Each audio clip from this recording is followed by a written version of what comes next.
Welcome to the First Buck Podcast, where we feature stories about entrepreneurs and the people who support them. Now, let's get started with the show.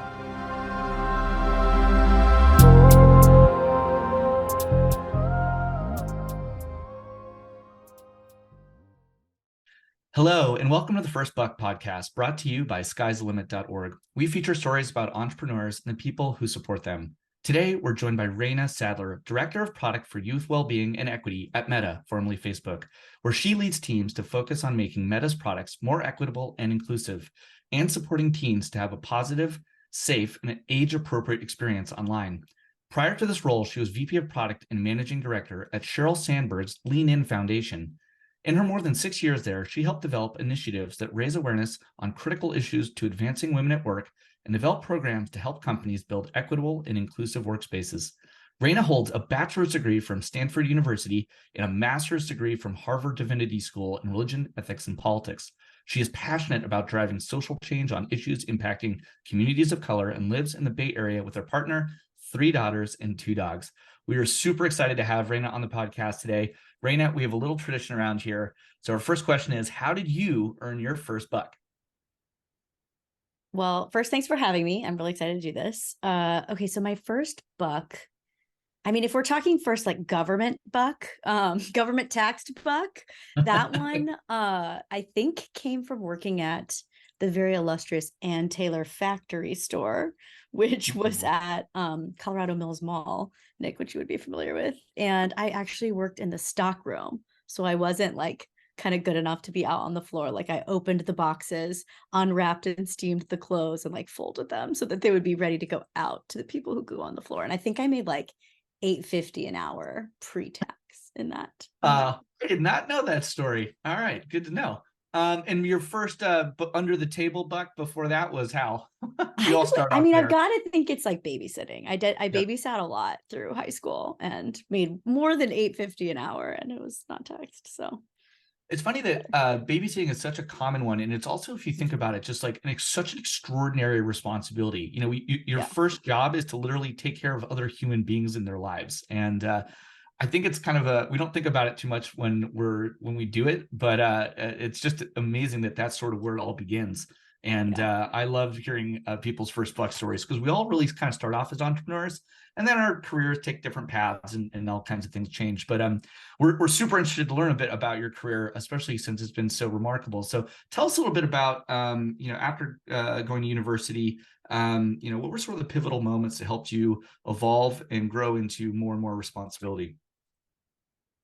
So I started my career, I'll start with working in tech, which I had a good friend who was an engineer at a tech company. He got a great job out of college, and I wasn't quite sure what I wanted to do after college. And I knew I needed to stay in the Bay Area another year. And he was like, you know what you should do? You should come and be a community manager at my company. They answer support emails, they answer help tickets, like you should come interview there. So I went, did that, got that job, really liked just the vibe of the company, being in a small startup environment, the community feel to it. And then I had already gotten into divinity school, like all great tech folks go to. And so I went to that program, but I continued to work for this tech company as a community manager, but just worked there remotely. And then when I graduated, I wasn't sure, do I kind of want to go into academia? I realized I don't actually love reading, and I really liked tech. And so the CEO called me up and said, hey, you work really great with the engineers and everyone who's here. Can you come and be our first like product manager? And here I am, like Google's product manager. What is product manager? And I think it was like 2010, and there wasn't a ton of information out about it. And I had no idea what I was doing, but I feel like I really lucked into that opportunity, because I always tell people I get a lot of incoming from people who are wondering, how do I get into product management? And like getting that first PM job is really the hardest thing. So a lot of times the easiest way is to actually find someone who really believes in your skills and will invest in you and sponsor you to kind of become the product manager, which is what happened with me. So I worked there in product for a few years. I really wanted to get more mission oriented, or closer to more mission oriented work. And this is a whole separate story, but I had met Sheryl Sandberg in 2011 at like a restaurant in LA. And so I got an email blast from her saying that her foundation was hiring for product manager. And I was like, this is right up my alley. I really liked the mission. I really liked a lot of the things that she was talking about in her book, because by that time, her her book and foundation had come out. And so applied for that job and got it. And I think actually all the pivotal moments for me really came from, I would say maybe not me, but more from leaders who saw in me more than really what I saw in myself, and who kind of pulled me into opportunities that I often didn't even know existed or wasn't thinking about. So I started there in product, and then kind of Cheryl, and then also the CEO of the foundation kind of kept, pulling me forward to other versions of the role. So I ended up leading product and also people operations in general, and a little bit of programs. And so fast forward a little bit to 2020, one of my old colleagues had moved on to Facebook, heard that a role for a product manager who was really familiar with DEI thinking about how to apply concepts of like equity and inclusion to core products was coming up, and had me recruited for that role, and I just couldn't turn it down. And so I've been at Facebook, now called Meta, for 3 years now. And I started focusing on product equity and inclusion, thinking through, how do we embed equity and inclusion principles into our core products? And then earlier this year, started also working on teen well-being. So how do we think about, providing teens with safe, positive experiences online? But I think the real theme is kind of, surrounding myself with mentors, sponsors, people around me who kind of know what I'm good at. I'm not someone who has a good sense of what I'm good at. And so I have had a lot of luck having other people identify good opportunities for me. I love the scaffolding of that story. And it's a lot of PMs start off customer facing because they learn all these challenges and problems that the end users are ultimately experiencing, that frankly, sometimes the engineers and the strategists aren't really hearing because they're not close enough to the problem set. And I think some of the best product managers start off basically interacting with customers, and then refining that skill and finding people to give you those opportunities in your career is really huge. Let's talk a little bit about, some of these initiatives that you're pioneering in the DE&I space at Facebook. I mean, it's such a huge opportunity and role. How have you used maybe some of your social capital and made investments to persuade people about how to approach changing how software is sort of designed, developed to be more inclusive? Talk to us a little bit about that. Great question. So I think there's kind of two parts to this question. One is like how to leverage social capital, and then the other is kind of influencing them to get outcomes that, aren't immediately associated with the business priorities. And so I'll handle the second one first, which is I actually think the best approach, and one that we use often for both. I'm in the Central Social Impact org. So we're a central organization. We don't own like a platform or service. We will partner really closely with Instagram, Facebook, WhatsApp, et cetera. But, we drive what's the company-wide strategy and approach going to be for this space. And so for us, when we were approaching equity, and it's the same with teen wellbeing, it's you've got to find and really understand what does your stakeholder care about? What does the business care about? What is the business priority, and how does what we're trying to accomplish ladder into, instead of pull focus away from that business priority? So, thinking about that with, the concept of product equity. I mean, we had a lot of momentum after 2020, after the murder of George Floyd, but even moving away from that, positioning it not just as something that's really good for the company to do, but something that's actually existential for the company. It's 2020, it's almost 2024. In 2040, that's the year when minorities or communities that have been minoritized are going to be the majority. So it's actually existential for the company to be building good products for communities from historically marginalized communities. It's not just like a niche thing that we should be doing because it's, good for the world. It is that, and it's actually advantageous to the business. So finding those points of intersection between what the business ultimately wants and is trying to do and what you're trying to do has been really helpful for me. And then on the social capital side, I think relationships are everything. I'm like a very relational person. But I think coming at those relationships with a place of authenticity is really important. So establishing relationships with other people and understanding what are they trying to accomplish and how can I help them?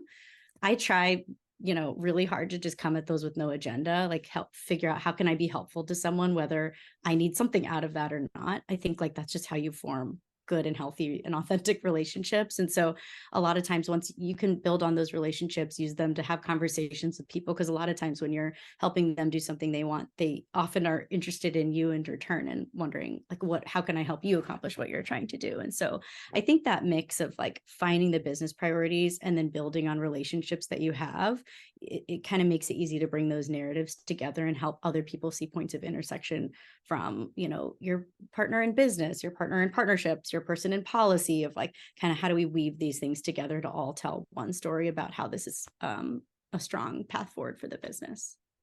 What advice would you have for young adults that are sort of the early stages of their career? Like, it's changed a bit finding a job, I think, over the last 10, 15, 20 years. How can they sort of, position themselves well to enter the workforce? So I started with my career journey in tech, but my first job out of college, I worked for a church. Like, I spent college, I didn't do any internships. I went to Stanford, as you mentioned earlier, but there were a lot of peers I had who were doing like a Mayfield fellowship, or they were interning at Twitter and Google. And kind of in my head, I would hear that and be like, wonder how they got that. And then I would go babysit. Like, I would do babysitting. That was my job through college. I worked in a cafe in college, and I didn't really know to seek those kinds of opportunities. And then when I was at the foundation, I was really intentional about figuring out, okay, how can I hire college interns? How can I help advance people's careers who are already thinking about that? And so I think actually now there's tons of tools and ways you can, reach out to people on LinkedIn. I get outreach like this occasionally from people who are interested in my career path or my company or learning more about business. So there's tons of tools you can use now, and I really encourage people to do them. And again, drawing on my advice from earlier, like reaching out from a place of authenticity, not like, hey, can I connect with you and pick your brain? But like, hey, I looked at your background. I'm really interested in how you've done this. Here's things I'm passionate about. Are you willing to connect with me? And like, I want to just learn a little bit more about your industry. Or do you have someone you recommend I connect with?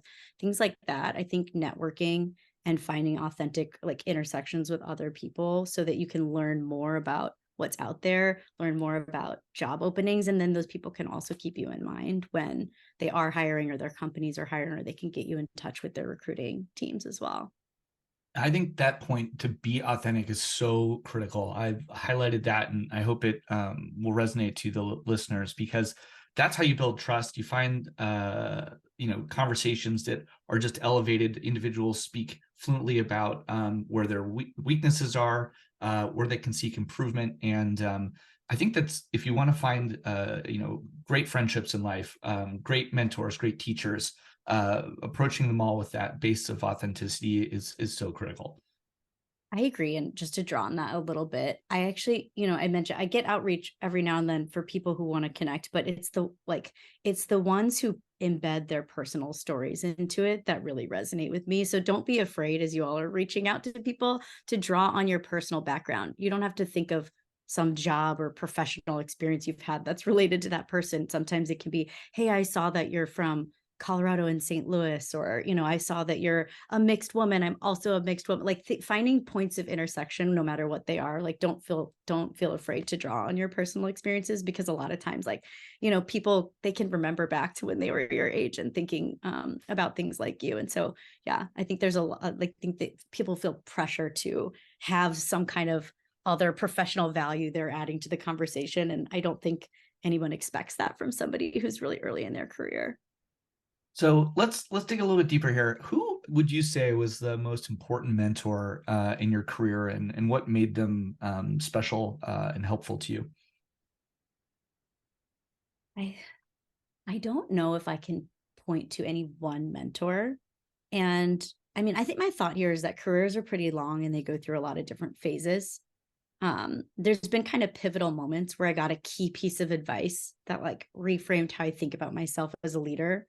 But I've had, and I will get to that one, but I've had multiple, I think at each kind of place I've been and worked, I had one primary mentor who, as I mentioned earlier, like kind of moved me through different like positions and elevated me and helped like bring out in me more than I would have achieved on my own. So I think it's actually really important to, not look for that one holy grail of mentor who's going to be everything to you for the rest of your career, but like someone who has something to offer and somebody who is going to invest in you and that you're going to invest back in. And that can be multiple different people at different points of life. And so my first one was my first CEO, who kind of pulled me into product and saw in me that I could do this. And then when I was thinking about taking a community manager job at another company, he was like, no, I made you a product manager. Stay in product. You don't understand what you're doing. And then after that, honestly, a really formative mentor for me was Deb Liu. She's a great product leader. She was one of the most I met her at a happy hour, and I noticed that she just radiated this positivity and this servant leadership that I really liked. And so I knew someone who knew her, and I said, hey, can you connect us? And I'd love to just learn more about what it is to be a product manager. And, I was a young mom. I have 3 kids. My oldest has just turned 13, and I didn't know any product managers, moms who were working full time at like kind of a high intensity job. And so I learned a ton from her just about how to be the leader that I want to be, and how to balance working and being a mom. And then of course I worked was really, really fortunate to work for Sheryl Sandberg for many years, and just learned a ton about her. And I think actually she gave me the most formative advice that I've ever gotten, which was, I had noticed just like things that were happening at the foundation, or things that were like kind of patterns in the community, that as a woman of color, and as, the senior most woman of color at the foundation, I really thought we should focus on. And brought those to her, and she was like, you know what you really need to do, Raena? She's like, great, thank you. That's all really good feedback. Thank you. I'm going to take that on board. And what you really need to start doing is solve the problem that you're raising to me in the moment, or find ways that you can start solving them. And the minute that you, she was like, the more that you solve the problems in the moment, the more one day you're going to see yourself like running the actual organization. And I think that was really formative for me, because I thought that my value came from me pointing out problems, being like, you don't see this, look at this problem over here. And she's like, that is great. Thank you. Because that is a skill. But I think I didn't see how much I was stopping short of my own agency and my own ability to kind of like address or start solving those problems. And she helped me see like, one, I'll empower you, and like, let's actually get you in a role where you can start like focusing on people operations and building those. And you could actually do more here and empower the people around you to solve more of those problems. You don't have to like wait for permission to solve problems. And that was like a huge mindset shift for me, and really like made me like a more proactive problem solver. Wow, what a cool way to provoke that out of you. And that's such a powerful thing to be like, I've heard everything you just said, and you should just get on with like fixing those problems. And there was a famous, I think I was watching a sort of an episode of a podcast with who was it? It was Jeff Bezos, and he was like, the stresses, whatever is stressing you out, just work on the problem, and then the stress changes. And it's sort of the same thing, which is if you see the obstacles in life as these overcoming problems that you can never get through, it'll be difficult. But if you see the obstacles as the pathway to personal growth, as these things that you can take apart and solve and fix, and you develop some confidence doing those things, what that does for your self-esteem, for your career, is incredible. And especially senior leaders are looking for that, because it helps them so much. So I love that story about Sheryl. That's a cool one. Thank you for sharing that. Okay, so you've hired a decent number of people in your career. Talk to us a little bit about how you think about building teams, and maybe if you have like a favorite interview question. But what are some of the lessons that you've learned as you've progressed in your career? So I mentioned this a lot. I think proactive problem solving is a huge skill. And I do think, early on in your career, you sort of think like, I take direction from other people. Like they are the ones who are accountable for solving problems, and I will get them to solve the problem. One thing I've really come to value is that like proactive problem solving, the ability to drive like clarity from ambiguity, people who index high on like what I would consider like extreme ownership. It takes a little while to foster your own understanding of your own agency. And even now, like mid-career, I'm still like every year learning peeling back a new layer of what it means to really own and drive something. But I love building teams where people really feel empowered and have high agency to understand what are they responsible for, and how can I really push that to its limit. And I think, one trick here is making sure you're really thinking about, I think inclusion and belonging really goes with that, because I think you get the best and most out of people when they really feel like they can bring their whole selves to work, and where they feel safe to raise, problems as they see them, like suggest solutions to things that are maybe a little outside of their lane. But one of the biggest interview questions I like to ask people actually is around like, hey, what kind of feedback do you get from people who work closely with you, and what are you working on right now? And I like to hear from them. Again, I'm looking for authenticity, a little bit of humility, and like an understanding that there's, everybody's working on something every now and then. No, And I'm so, perfect. yeah, no, not like I work too hard, I care too much. Yeah, I like that's to always a nonsense see answer. that. Oh, people just say I work too hard. I just am the best is the problem. So yeah. So I really think I look for people who are going to bring, that humility to a dynamic, and who are always looking to better themselves. And so I also like to ask this question, because I think people go into interviews really hoping some aspect of their knowledge or their selves can shine. And then you're kind of at the mercy of the interview question. So I always like to end interviews with, this is actually something that I got from another mentor who is the CEO of the foundation. Is she asked me this when I was interviewing. She said, what's something you wish had come up that we didn't get to talk about, something that you want to share? And so I always try and do that to get an understanding of like, what did this candidate really want to make sure came through? That's great. I like both of those, and that I think it demonstrates that someone is introspective about how they can improve. And then also, I have a similar one, which is I frequently ask people to teach me something they know a lot about. I don't care what it is, whether it's spearfishing or raising a kid or how to make cider or whatever. But because I have to have confidence that this person can communicate ideas and basically help educate people around them to get their ideas cultivated within the organization. So, but I think it's kind of in the same vein.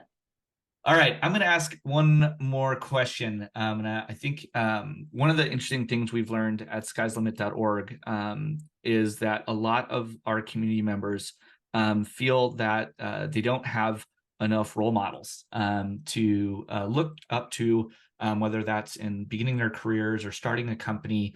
So I wanted to ask you, as a mom with three young kiddos, what are some tips or advice for the many moms out there that are, sort of struggling with the work-life balance and maybe, trying to navigate their careers or even starting their own businesses?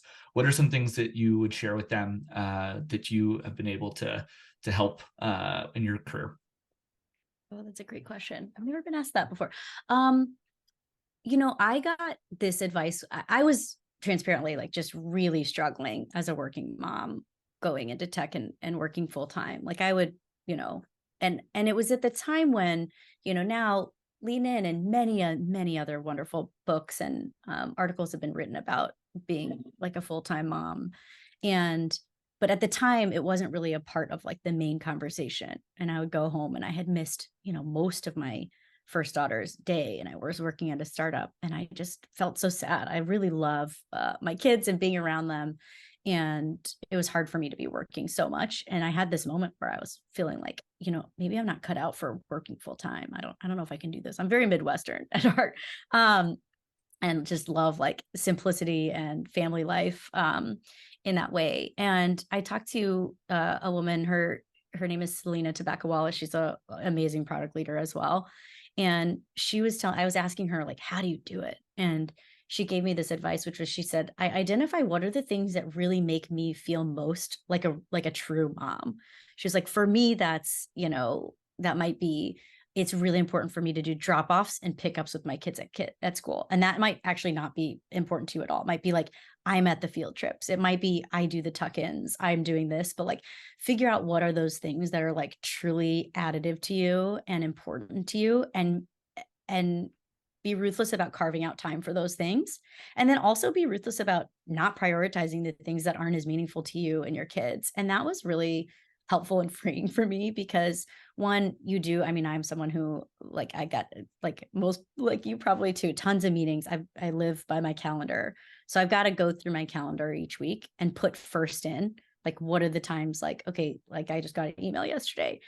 My daughter's getting some kind of award at a assembly on Friday at 9:30. I got to put that in the calendar. That's going to be the priority. That's going to mean a lot to her. It's going to mean a lot to me to get to be there, and everything else can be arranged around that. So it's figuring out what are those things that are really important to me, prioritizing those first, because, another piece of advice I got that I think is really important is that there's the things that people will read in your eulogy and say about you. And then there's your resume attributes.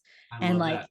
Nobody, sorry, the light just went off in my room, but nobody really cares about your resume attributes. What people are really going to remember about you and what your kids are going to remember about you is, how you made them feel and what kind of your week to week was like. And so that's really helped me anchor in what's important to me. Not everything is important. I had to let go of I am not a stay-at-home mom. I also don't work part-time. So there are choices I have made that I am still liking and happy with about how I'm going to spend my time. But I gotta make sure that the time I do spend, I'm really present, I'm really there, and that it's meaningful. And so I would encourage folks who are listening to think about that. And then also there's some really great leaders and books out there that you could read, and you can reach out to me on LinkedIn and I can send you a couple things too. All right. Well, that's a great invitation. And thank you for sharing those perspectives. I think I could learn from some of those. The Road to Character was a book written by David Brooks. I just started so listening good. to this, and it's he has this whole chapter on the importance of these eulogy virtues. And it's sort of not obvious right away because we're sort of taught you need to get the medals, you need to get the perfect grades, you need to get all of the extracurriculars on your resume, and only then achievements are necessary to succeed. And there's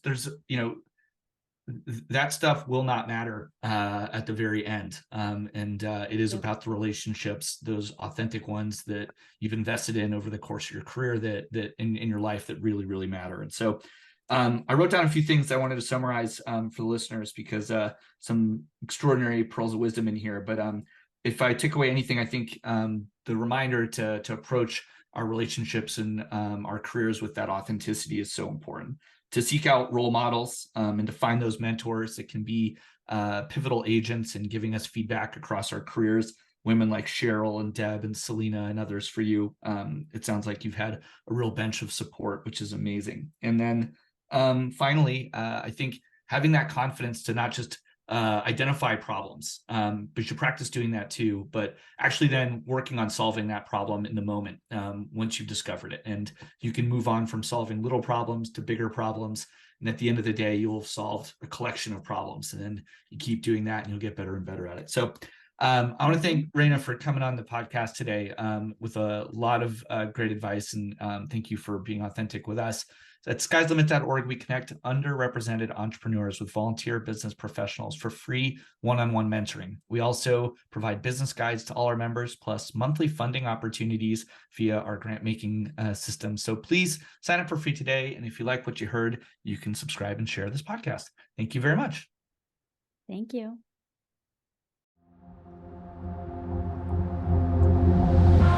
Thanks for listening to the First Buck Podcast. Don't forget to join the community of underrepresented entrepreneurs and their supporters by signing up at skiesthelimit.org. Click subscribe, and we'll see you next time.